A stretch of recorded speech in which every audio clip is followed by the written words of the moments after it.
Boris Johnson launched a scathing attack on the Labour Party and its lefty policies, advocating for total municipalisation of private company assets, as he reminded the Red Party it wasn't the state that made the gloves, the masks and the ventilators to fight coronavirus. Boris Johnson used his Conservative Party conference speech to say that the government was working night and day to repel this virus. In a brutal swipe at the Labour Party, the Prime Minister said that there was a moment when the state had to step back and let the private sector take the lead. He blasted, "I have a simple message for all those on the left of the Labour Party who think everything can be funded by Uncle Sugar, the taxpayer. It isn't the state that produces the new drugs and therapies we are now using. It isn't the state that will hold the intellectual property of the vaccine, if and when we get one. It wasn't the state that made the gowns and the masks and the ventilators that we needed at such speed. It was the private sector with its rational interest in innovation and competition and market share and,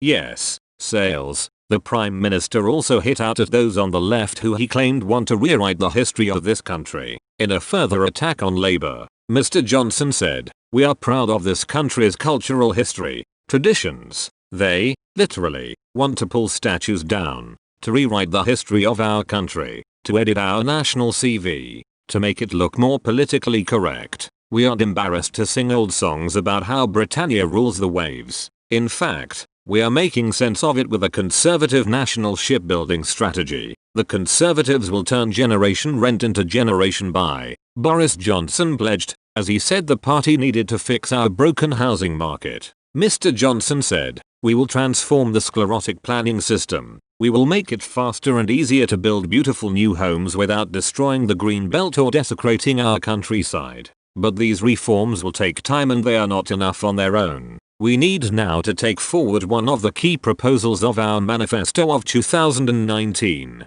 giving young, first-time buyers the chance to take out a long-term, fixed-rate mortgage of up to 95% of the value of the home, vastly reducing the size of the deposit." He added, "We believe that this policy could create 2 million more owner-occupiers, the biggest expansion of home ownership since the 1980s. We will help turn generation rent into generation buy." Referring to government home ownership policy, Mr. Johnson said, "That is the difference between us and the Labour opposition. They may have £1 million homes in North London, but they deeply dislike home ownership for anyone else. We want to level up, they want to level down."